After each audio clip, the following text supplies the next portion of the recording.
My sister tried to embarrass me in front of everyone, but she forgot one crucial detail. Do you remember Rodney? Your childhood friend who cried all the time? My sister Elaine asked in a sweet voice that always meant trouble. I just feel so terrible that he never gets invited to anything, she continued. Since you're single, why don't you bring him as your date? That way at least you won't be alone at my wedding. I almost laughed. She felt bad for him? After nearly drowning him in the pool as a kid and laughing when he cried to his mom? I doubted it, but I still agreed to her request. Rodney was always a nice kid, even if he hid behind me when he got picked on and cried all the time. But I didn't realize my sister Elaine had something else in mind until she forgot to hang up the call properly. I heard her go back to giggling to a friend on her laptop. My sister's actually bringing Rodney. Can you believe it? I told her to bring him out of kindness, and she actually bought it. Wait until everyone sees her walking in with that crying loser. They'll see just how desperate and pathetic her dating life is compared to mine. My eyes widened. I fell right into her trap. And if I backed out now, I was sure she'd turn it around and make me look petty and jealous. So I tracked down Rodney through old school contacts and immediately told him everything, thinking I could at least save one of us from embarrassment. When I called, he sounded genuinely surprised but still agreed to come. I appreciate you looking out for me, but I won't let you go through this alone. Besides, I haven't been to a wedding in years, he said. This could be fun. On the day of the wedding, I was prepared for disaster. I'd even practiced clapbacks for when people laughed at Rodney. Then the doorbell rang. I opened it expecting to see the same scrawny kid with thick glasses and chronic allergies. Instead, I was standing face to face with a 6'2" Henry Cavill-looking guy in a perfectly tailored suit. Hi, I'm looking for Rodney, I said nervously, shifting around. Yep, that's me. Ready to go? The handsome guy responded. My brain couldn't process what I was seeing. This was not Rodney. Sure, everyone had a little bit of a glow-up since high school, but nothing like this. Shut up, you're not crybaby Rodney. He grinned. Well, I'm not a crybaby anymore, but if it helps, the suit does make me look a little different. But it wasn't the suit. Even when we walked in the wedding hall, every head turned. Some jaws dropped so low, it nearly hit the carpet. My sister's fake sweet greeting died on her lips. Rodney? Her eyes bulged out. Hey, Elaine, it's been years. Thanks for inviting me to your wedding. No one could focus on the ceremony. Not with tall and handsome sitting near the aisle, completely stealing the show. My sister looked furious. She tried to recover her plan during the reception, loudly telling her bridesmaids how Rodney used to cry during PE class. But Rodney was ready. He looked at me with a soft expression and said warmly, "That's why I was lucky to have this girl help me through my panic attacks." She was like an angel. My sister had no choice but to smile and agree with the compliment while her bridesmaids cooed about how sweet I was. She tried again later during the wedding toasts, bringing up how Rodney used to get stuffed in lockers, but he just laughed. "And now I barely fit in one," he said, gesturing to the muscles. All the girls nearby swooned. Then she pulled out her final trump card. She mentioned his weird anime drawings, and how he probably still watches it like a nerd. But her new husband's face lit up. "Hey, I'm a huge anime nerd too," he grinned. Elaine's face scrunched up. "What the? You never told me you watched cartoons." Rodney and I giggled on the side, watching them break out into their first fight as newlyweds. Things only got worse when my mother pulled Elaine aside and gushed about Rodney, asking, "Why didn't you tell me your sister was dating someone so successful?" And during the first dance, nobody paid attention to the bride and groom. Everyone's eyes were on Rodney as he danced with me. Elaine finally snapped and cornered me in the bathroom. "All right, Spill. Where did you find this actor? This isn't the real Rodney." But when I tried to explain that it really was crybaby Rodney, she refused to listen and just dragged me back to the reception. She asked the DJ to stop and place the spotlight on us. "Everyone's curious. What's your little love story?" She expected me to admit this was all just a setup, a ruse. But Rodney stepped in and took the microphone. She called me out of the blue. I was honestly shocked, because I'd been wanting to date her since we were kids. I just never had the courage. But this wedding finally gave me the chance, he said, looking straight at me. I felt my heart race as the entire room erupted in awes. Elaine couldn't do anything but laugh in disbelief that her evil plan turned her into the greatest matchmaker. But the real shock came the next morning. Elaine sent me a photo, a yearbook picture of Rodney from his high school.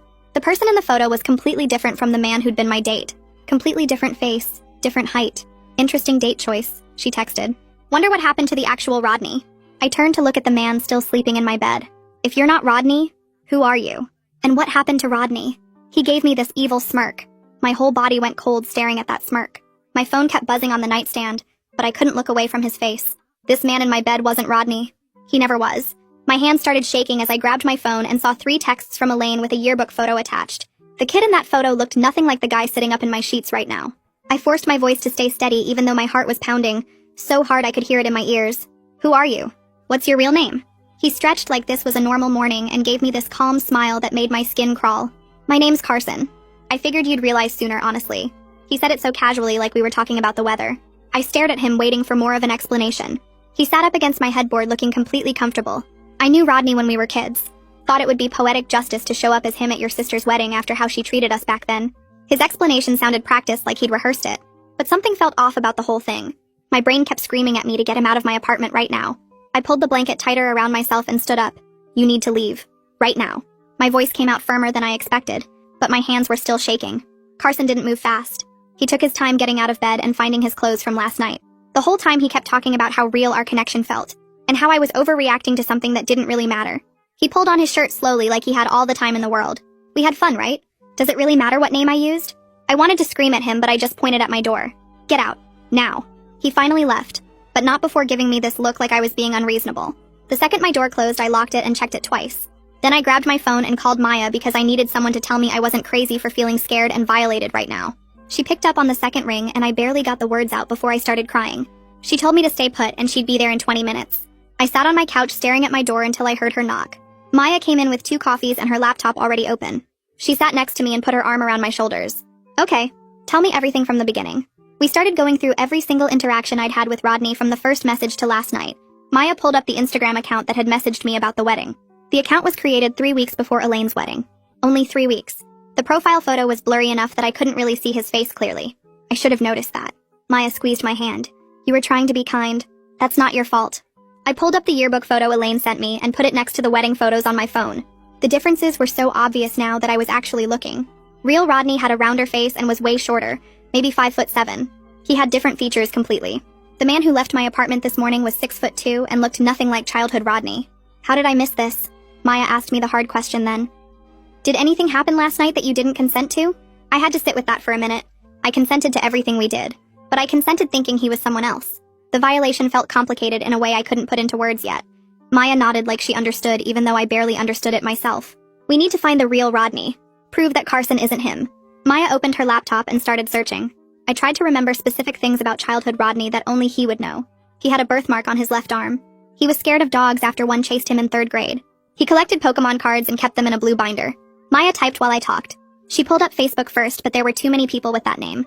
Then she tried LinkedIn and filtered by our hometown. There. A profile for a Rodney matching our age range. Works in IT for a company in Portland.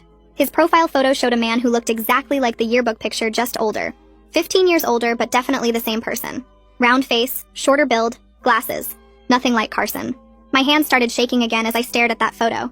I was completely deceived, and I let it happen so easily. Maya grabbed my laptop and opened a new tab. We need to secure everything right now. She pulled up my email account and started walking me through password changes. I typed in new passwords for my email, my bank accounts, my social media, even my Netflix because I couldn't remember what Carson might have seen when he was in my apartment. Maya made me write each new password in a notebook and hide it in my desk drawer. She pulled out her phone and looked up how to change apartment door codes online. I followed the instructions, my fingers shaking as I entered the new 6-digit combination into the keypad by my front door. The beep confirming the change felt like the first actual thing I'd done to protect myself since Carson walked out this morning. But even as we worked through the security checklist, my brain kept replaying moments from the wedding. How he knew exactly what to say to counter Elaine's attacks. How he touched my arm when we danced. How he looked at me during that microphone speech like he actually cared. Every memory felt contaminated now. Maya squeezed my shoulder. You couldn't have known. He planned this. I picked up my phone to call Elaine. Maya raised her eyebrows but didn't stop me. Elaine answered on the second ring. I told her everything in one rushed explanation. Carson wasn't Rodney. He lied about his entire identity. He manipulated both of us. The silence on the other end lasted maybe 5 seconds before Elaine's voice came back sharp and defensive. Okay, so you brought some random guy to my wedding and now you're trying to make it my fault? I felt my jaw clench. You set me up to be humiliated. You wanted everyone to laugh at me for bringing the crybaby kid. That's what created the opening for Carson to step in and pretend to be him. Elaine scoffed. I didn't tell him to lie about who he was. That's on you for not recognizing your own childhood friend. Maybe if you'd actually kept in touch with people instead of being so isolated, you would have known what Rodney really looked like. Her words hit exactly where she intended. You literally sent me the yearbook photo proving he's not Rodney. You know I was deceived. And you're still trying to make this about my judgment instead of taking any responsibility for setting up a cruel trap at your own wedding. Elaine's voice got louder. I was just having fun. Everyone plays little jokes at weddings. You're the one who slept with a complete stranger and now you want to blame me because you feel stupid. I hung up. My hands were shaking so hard I almost dropped the phone. Maya took it from me and set it on the coffee table. She's not going to help. I know, but I needed to hear her say it out loud. Maya nodded and pulled her laptop closer. She started typing something while I sat there feeling the anger burn hotter than the fear for a minute. Carson had to know about Elaine's plan somehow. He knew exactly what she was trying to do, which means he was either watching our family dynamics online, or he had some previous connection to us that let him know about the wedding trap. The thought made my skin crawl. This wasn't some random opportunity he stumbled into. He planned this. He researched us. He knew Elaine wanted to humiliate me, and he used that knowledge to slide into Rodney's identity at the perfect moment. Maya looked up from her screen. This is way more calculated than just some guy pretending to be someone else for fun. This is someone with a grudge or an obsession who saw his chance and took it. I spent the rest of the day checking my door lock every 20 minutes. Every notification on my phone made me jump. Every footstep in the hallway outside my apartment made me freeze and listen until it passed. Maya stayed through the afternoon even though I knew she had work stuff to do. We ordered Chinese food because I couldn't imagine going to a restaurant where Carson might show up. The delivery guy knocked and I made Maya answer the door while I watched from the kitchen. I felt ridiculous and violated and angry all at the same time. We ate on my couch with the TV on, but I couldn't focus on anything playing. Maya kept up a steady stream of conversation about normal things. Her job, her annoying coworker, some show she was watching. I was grateful she wasn't making me talk about Carson every second even though he was all I could think about. When Maya finally left around 8, I locked the door behind her and checked it 3 times. I tried to watch TV but gave up after 30 minutes of staring at the screen without processing anything. I got ready for bed early, thinking maybe I could sleep off the worst of the anxiety. I laid in bed staring at the ceiling. Every small sound in my apartment building felt threatening. The neighbor's door closing, someone walking up the stairs, the building settling, the heater clicking on. My mind kept spinning through worst-case scenarios. What if Carson kept a key to my apartment somehow? What if he copied information from my laptop while I was asleep? What if he took photos of me that I don't know about? What if he shows up at my work? I checked my phone. 11:30. I tried closing my eyes, but my brain wouldn't shut off. At 1:15, I got up and checked the door lock again. At 2:30, I checked all my windows. At 3 in the morning, I finally gave up and texted Maya. I know you're probably asleep, but I can't stop thinking about what he might do next. She texted back within 2 minutes. I'm awake. Do you want me to come back over? I told her no, but thank you, and that just knowing she was awake helped. We texted back and forth for another hour about nothing important until I finally felt calm enough to try sleeping again. I dozed off around 4:30 and woke up at 7 feeling worse than if I hadn't slept at all. But lying in bed feeling anxious wasn't helping anything. I got up and made coffee. I needed to approach this like a problem I could solve instead of just a thing that happened to me. I opened my laptop and created a new document. I titled it Carson Timeline and started writing down everything I knew. When he first messaged me, what the account name was, every conversation we had leading up to the wedding, everything he said at the wedding itself, every interaction after. I went through my phone and took screenshots of all our text messages. I wrote down everything he told me about his supposed life, his job that he was vague about, his apartment that he never invited me to, the gym he claimed to go to but never specified which one. Every detail I'd dismissed as normal now looked like a red flag I should have caught. Maya came back over mid-morning with more coffee and bagels. She sat next to me and looked at my timeline document. This is good. This is really good. We need to find out where he actually lives and works. She opened my phone settings and started going through location history. I watched her scroll through weeks of data. Look at this. Every time you two met up, it was either here at your place or at public spots like coffee shops or restaurants. He never once invited you to his apartment. I pulled the laptop closer and added that to my notes. I tried to remember specific conversations from the wedding and after. Every time I'd asked Carson detailed questions about his life, he'd deflected. When I mentioned maybe visiting his place sometime, he'd changed the subject to how much he loved being at my apartment because it felt cozy. When I asked about meeting his friends, he'd said something about them all being busy with work. Every deflection had seemed smooth and natural at the time. Now they looked like obvious evasion tactics. Maya pulled up our text message history, and we read through everything chronologically. He always messaged first. He texted at weird hours like 2 in the morning or 6 in the morning like he was checking when I was online. The pattern felt creepy now in a way I'd dismissed as him being really interested when I thought he was Rodney reconnecting with an old friend. Maya pointed at the screen. He was monitoring your activity, seeing when you were awake and active so he could time his messages to seem natural. I added all of it to my timeline. Then I opened LinkedIn and searched for the real Rodney. His profile came up again with that photo that looked exactly like the yearbook picture, just older. I clicked the message button and started typing. Hi, Rodney. This is going to sound strange, but someone impersonated you at my sister's wedding last month. I'm trying to verify some information and wanted to confirm that you weren't at a wedding in our hometown recently. I kept it short and factual. I didn't want to sound crazy or accusatory. I just needed confirmation that Carson definitely wasn't somehow the real Rodney with a different past than I remembered. I hit send and closed the laptop. Maya looked at me. Now what? Now we wait and see if he responds. And I figure out what to do next if he confirms that he wasn't there. Maya closed her laptop and looked at me with that serious expression she gets when she's about to say something I won't want to hear. She suggested I think about hiring a private investigator to find out who Carson really is and whether I'm actually in danger. The idea made my stomach hurt because I'm already barely making rent, and my savings account is basically empty. But the thought of not knowing who this person is or what he wants felt way more dangerous than being broke for a few months. Maya must have seen the panic on my face because she immediately pulled out her phone and started searching for investigators in our area. I watched her scroll through websites while my brain kept circling back to the fact that I slept with someone whose real name I don't even know. After about 20 minutes, Maya found a website for someone named Tanner Barron, who focused on digital investigations and identity verification. His rates were listed right on the site and they were steep. Like really steep. But not completely impossible if I cut back on everything else for a while. Maya looked at the consultation fee and offered to split it with me as a loan, which made me want to cry because I hate borrowing money, but I also couldn't do this alone. I nodded and she immediately called to set up an appointment for that evening. While we waited for Tanner's office to call back with a time, my phone buzzed with a text from Carson.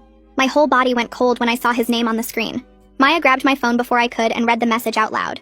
Carson was asking if I was okay and saying he wanted to talk through what happened, using the same warm and caring tone he'd used throughout the entire wedding and after. He wrote like we'd had some minor fight about where to eat dinner, not like he'd lied about his entire identity and tricked me into sleeping with him.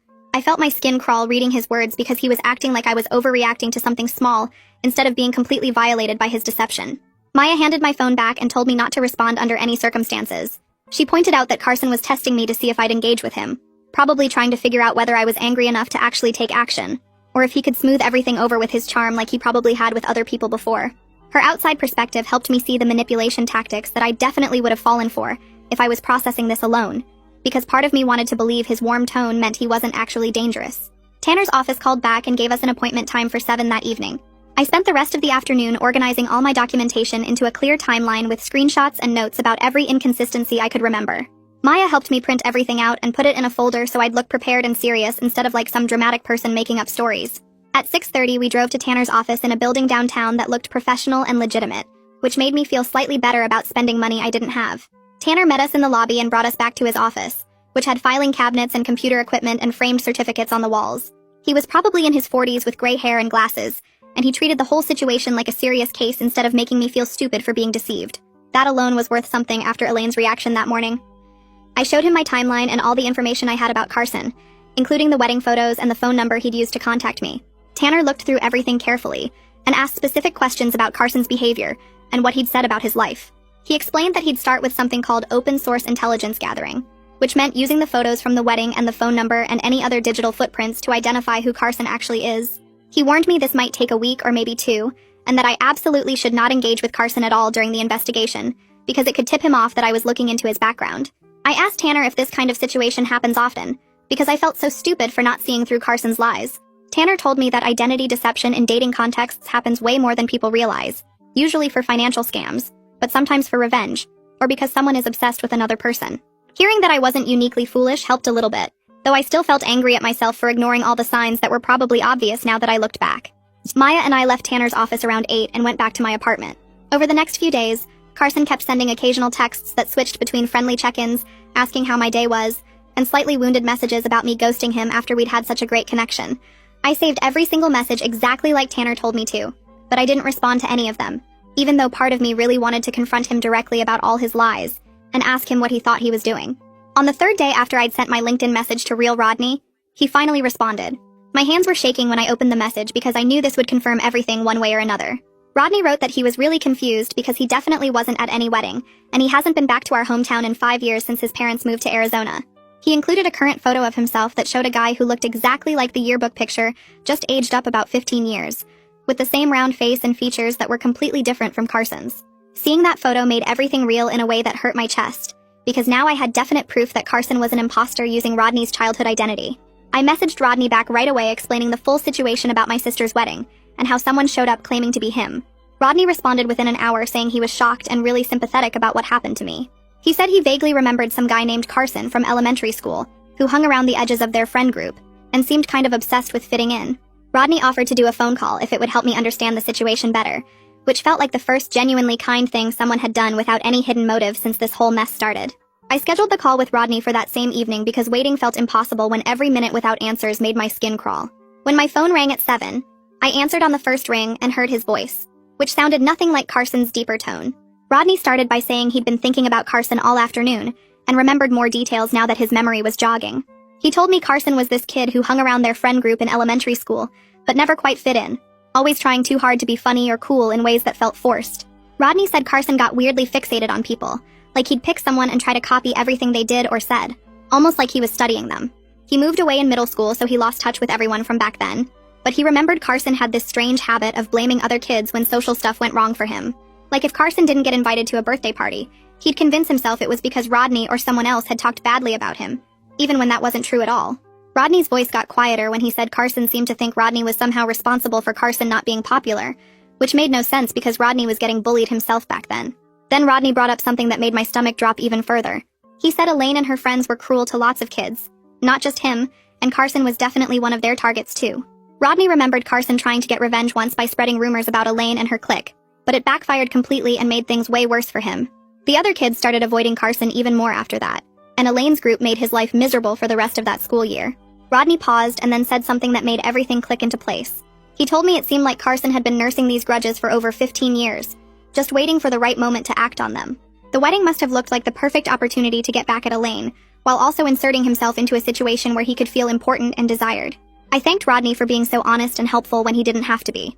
Then I asked if he'd be willing to provide a written statement confirming he wasn't at the wedding, in case I needed it for legal stuff. Rodney agreed right away but asked me to please keep him out of any public drama, because he had his own life now and didn't want to get dragged into whatever mess Carson had created.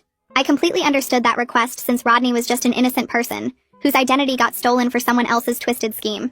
After we hung up, I sat there feeling like puzzle pieces were finally coming together, even though the picture they formed was really disturbing. 2 days passed where I barely slept, jumping at every sound and checking my locks obsessively. Then Tanner called with his first report, and I grabbed my phone so fast I almost dropped it. He told me he'd traced the phone number Carson used back to a prepaid account bought with cash, so there was no direct name attached to it. But the metadata from the wedding photos I'd sent him told a different story. Those photos were taken with a device registered to someone named C. Ayers, and Tanner was running that name through every database he had access to right now. He said he'd have a full profile for me within a few days, and hearing the certainty in his voice made everything feel more real. I felt this weird mix of validation and dread spreading through my chest. Validation because Tanner was finding actual concrete information that proved I wasn't overreacting or imagining things. But dread because it meant this whole situation was real and serious, not just some misunderstanding I could laugh off later. Maya came over that evening without me even asking, showing up at my door with cleaning supplies and garbage bags. We spent 3 hours going through my entire apartment, removing anything Carson might have touched. Every cup he drank from went in the trash. The towel he used got thrown out. We stripped my bed and washed everything twice, and Maya helped me wipe down every surface in my bedroom. It felt both practical and symbolic, like we were erasing his presence from my space even though I knew the violation went deeper than physical objects. While we worked, my phone buzzed with a new text from Carson. This one was longer than his previous messages, saying he missed me and really wanted to take me to dinner to clear the air. Then he named a specific restaurant, this little Italian place I'd mentioned liking once in passing during the wedding reception. The fact that he remembered that detail while lying about literally everything else made me feel surveilled in a way I couldn't quite explain. It was like he'd been collecting information about me, filing away my preferences and habits, all while pretending to be someone he wasn't. Maya read the message over my shoulder and said it was creepy as hell that he was tracking what I liked while maintaining this massive deception. I saved the text like Tanner told me to, but didn't respond, even though my hands were shaking. 2 days later, Tanner sent his full report on Carson Ayers, and opening that email felt like standing at the edge of a cliff. The report was worse than anything I'd imagined in my worst spiraling thoughts at 3 in the morning. Carson had a criminal record that included a misdemeanor fraud conviction from 3 years ago. But what really made my blood run cold was the restraining order filed against him by an ex in another county just 18 months ago. I read through the case summary 3 times, and each time it felt more like reading about my own experience. The woman described Carson lying about his identity when they first met. She talked about his love-bombing behavior, showering her with attention and affection. She explained how he refused to accept when she ended things, continuing to contact her through different numbers and accounts. And she detailed his veiled threats about ruining her reputation if she didn't give him another chance. Every single thing she described matched what was happening to me right now. Reading her words made me feel physically sick, because I realized I wasn't his first victim. I was just the latest person in what was clearly a pattern of predatory behavior, and unless someone actually stopped him, I probably wouldn't be his last victim either. I printed out the entire report with shaking hands and grabbed my keys. Maya asked where I was going, and I told her I was taking everything to the police station because I couldn't just sit here knowing what Carson was capable of. I felt scared and completely exhausted, but I was also determined not to let this go. The desk officer at the police station listened to my brief explanation and directed me to Detective Stuart Gregory, who handled cases involving stalking and identity-based crimes. Gregory's office was small and cluttered with file folders, but his desk had photos of kids who I assumed were his, which somehow made me feel slightly safer. He read through Tanner's report carefully, taking his time with each page, and then started asking me detailed questions about everything Carson had said and done. What exactly did he claim about his identity? When did I first realize he was lying? Had he asked for money or access to my accounts? Did he ever explicitly threaten me? Gregory was professional and took me seriously, which was a relief after Elaine's dismissive reaction. But then he explained something that made my stomach sink. He said that unless Carson had made explicit threats, or actually stolen money from me, Pursuing criminal charges was going to be really difficult. I wanted to scream or throw something, but I just sat there staring at the detective's desk while he explained my actual options. Gregory pulled out a form and said I could file for a restraining order in civil court, which wouldn't put Carson in jail, but would legally require him to stay away from me. He told me to save every text, every call, every social media message because documentation would be crucial if Carson violated the order. Then he gave me practical safety advice that made everything feel more real and scary. He said I should change up my daily routines so Carson couldn't predict where I'd be, that I should always be aware of my surroundings, especially in parking lots, and when entering my apartment, and that I should trust my gut if something felt wrong. The way Gregory talked about it made it clear he'd seen situations like mine before, and that some of them had ended badly. I thanked him for his time and walked out of the station feeling like I had a plan, even if it wasn't the justice I wanted. Maya was waiting in her car, and when I got in, she immediately asked what happened. I explained about the restraining order option, and she said we should go file the paperwork right away before I lost my nerve. That afternoon, we drove to the courthouse and filled out the temporary restraining order application at a window where a tired-looking clerk processed domestic cases. I attached printed copies of everything from Tanner's investigation, screenshots of Carson's messages, the yearbook photo Elaine sent, and a written statement from real Rodney confirming he wasn't at the wedding. The clerk looked through the stack of papers and told me there would be a hearing in about 2 weeks where a judge would decide whether to grant a longer order. She explained that the temporary order would be in effect until then, but that Carson would be formally notified, which might make him angry. Maya squeezed my hand while the clerk stamped the forms, and I tried not to think about what Carson would do when he found out. We grabbed coffee after, and Maya made me promise to call her if anything weird happened. Then she drove me home because I was too shaky to drive myself. That night, I was getting ready for bed when my phone rang with Carson's number. I stared at it buzzing on my nightstand and didn't answer, letting it go to voicemail while my heart pounded. A minute later, the voicemail notification popped up and I almost deleted it without listening. But I remembered Gregory said to document everything. I put the phone on speaker and played the message. Carson's voice sounded hurt and confused, asking why I was avoiding him, and saying he thought we had something special. He said he didn't understand what changed and that he just wanted to talk things through like adults. His tone was so convincing and wounded that for a second I actually felt guilty, like maybe I was overreacting to everything. Then I remembered the yearbook photo showing a completely different person, the criminal record Tanner found, the restraining order from his ex describing the exact same behavior, and I felt sick that I almost fell for his act again. I saved the voicemail and forwarded it to Detective Gregory's email address like he told me to do. The next morning, Gregory replied confirming that Carson's pattern of ignoring my silence and continuing to contact me would support the restraining order application. He said that each message Carson sent was actually helping my case even though it felt invasive and scary. Knowing that Carson was basically building evidence against himself with every text made me feel slightly less powerless, though I still jumped every time my phone buzzed with a new notification. I was trying to focus on work emails when Elaine called 2 days later. I almost didn't answer, but I knew she'd just keep calling, so I picked up. She asked if I was over my drama yet in this breezy tone like I'd been upset about nothing, then said Mom was asking questions about why I wasn't coming to family dinners. Something inside me snapped hearing her act like this was all some minor inconvenience I was causing. I told her clearly that she set me up to be humiliated at her wedding, that her cruel plan created the exact opening Carson needed to deceive me, and that I wasn't going to pretend everything was fine anymore, just to make family gatherings comfortable for her. Elaine immediately got defensive, saying she had no idea Carson would pretend to be Rodney, and that I couldn't blame her for his choices. I felt my jaw clench because technically she was right that she didn't know about Carson specifically, but she completely missed the point that her cruelty enabled the whole situation. I told her I needed space from her, and that I wasn't going to discuss it further right now. She started to say something about me being dramatic, but I hung up before she could guilt-trip me into backing down like I always did. My hands were shaking after I ended the call because I'd never stood up to Elaine like that before. Maya came over that evening, and I told her about the conversation while we ate takeout on my couch. She pointed out that I'd never set real boundaries with Elaine in my entire life, and that what I did was actually progress, even though it felt uncomfortable and scary. We talked about how my lifelong pattern of keeping peace in my family had made me vulnerable to Carson's manipulation, because I was so used to ignoring red flags to maintain relationships. Maya said that learning to recognize when someone was treating me badly, and actually doing something about it was a skill I'd been prevented from developing. Over the next week, Carson's messages shifted in tone from confused and hurt to slightly more aggressive. He sent texts asking why I was playing games with him and saying he deserved an explanation for my behavior. I didn't respond to any of them, but I saved every single one, and the tone change confirmed exactly what Detective Gregory had warned me about. Men like Carson escalated when they lost control over a situation, and Carson was clearly getting frustrated that his usual tactics weren't working. Each message felt a little more demanding and a little less friendly. Then Tanner called with new information he'd found by tracing utility records to Carson's current address. He said Carson was on probation for the previous fraud conviction, which meant any new criminal behavior could result in actual jail time. I felt a surge of hope hearing that because it seemed like real leverage. But when I mentioned it to Detective Gregory, he cautioned me not to confront Carson directly with the information. He said that could be seen as threatening and might hurt my restraining order case. The day before the hearing, Carson sent a message that made my blood go cold. He said he knew I'd been investigating him, and that I should be careful about making accusations I couldn't prove. The threat was clear even though he didn't say anything explicitly violent. I screenshot the message immediately with shaking hands, and forwarded it to both Detective Gregory and the lawyer Tanner had recommended for a consultation. The lawyer replied within an hour saying this message significantly strengthened my case, and that I should bring printed copies to the hearing tomorrow. I barely slept that night knowing I'd have to face Carson in court the next day. Morning. I walked into the courthouse with printed copies of every message Carson had sent, my hands shaking as I went through security. The hearing lasted 40 minutes, and the judge granted the restraining order without much debate after reviewing all the evidence Tanner had gathered. Walking out of that courthouse felt like the first real step toward safety, but I knew a legal document wouldn't magically fix the damage Carson had caused or make me trust people again overnight. Maya recommended I talk to someone who specialized in this kind of situation, so 2 weeks after the hearing I started seeing Jacinta Liu, a therapist whose website mentioned trauma and boundary work. The first session felt awkward because I kept downplaying what happened, calling it a misunderstanding or saying it wasn't that bad compared to what other people go through.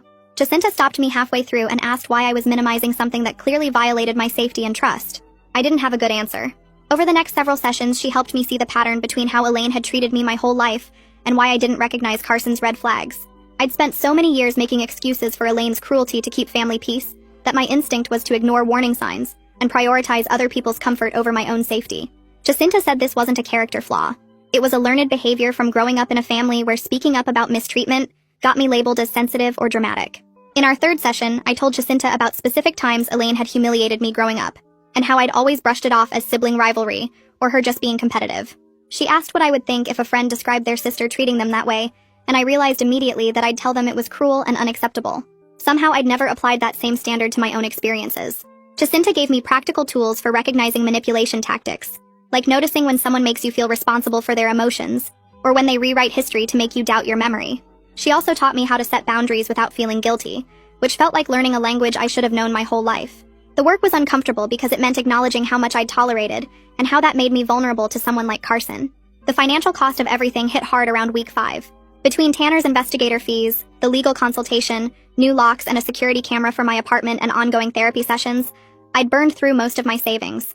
I picked up every extra shift my manager offered and started doing side gigs on weekends just to cover the basics. Maya noticed I looked exhausted and offered to loan me money, but I turned her down even though I appreciated it. I needed to prove to myself that I could handle this independently without depending on someone to rescue me. The stress of working 60-hour weeks while processing trauma made me feel like I was running on empty, but giving up wasn't an option. I meal prepped cheap food on Sundays, canceled my streaming subscriptions, and stopped buying coffee out. Every dollar mattered when I was rebuilding my sense of security from scratch. Around week 7, some people from the wedding started reaching out asking what really happened with Carson. I'd stayed off social media mostly, but apparently Carson had been posting vague things about crazy exes and how some people can't handle genuine connection. A bridesmaid I barely knew sent a long message asking for my side of the story because she'd heard conflicting accounts. I realized Carson was running his own counter-narrative to make me look unstable or vindictive. I wrote back a brief, factual explanation to the people I actually trusted, saying Carson had lied about his identity and that I'd gotten a restraining order after discovering his criminal history. I didn't go into detail about the manipulation or the violation I felt, just stuck to facts that could be verified. With everyone else, I let it go. Some people would believe Carson's version no matter what I said, and trying to control the narrative with acquaintances I'd never see again wasn't worth my energy. It stung knowing people thought I was the problem, but Jacinta reminded me that people who matter would trust me, and people who didn't know me well enough to give me the benefit of doubt weren't worth worrying about. 3 months after the restraining order, Detective Gregory called with news that shifted everything.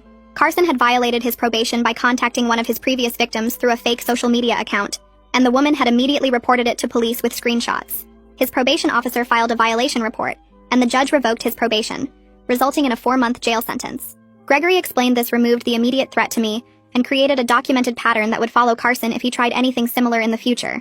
Knowing Carson was actually facing consequences felt surreal after months of feeling like the system couldn't really protect me.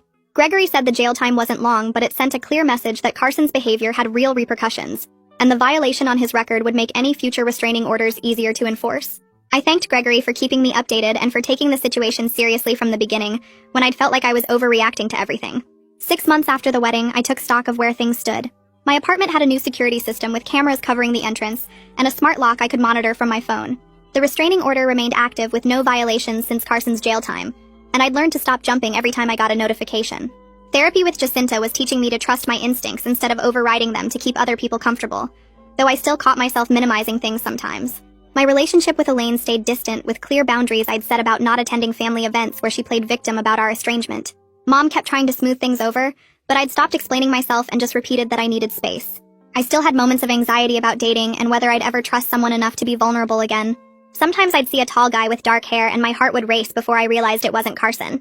The situation didn't resolve perfectly with Carson fully punished, or my family magically understanding what I went through. But I'd built real safety measures and I was doing the ongoing work to heal, which felt like the most honest outcome I could ask for. I wasn't ignoring red flags anymore or sacrificing my safety to keep peace, and that shift alone made everything worth it.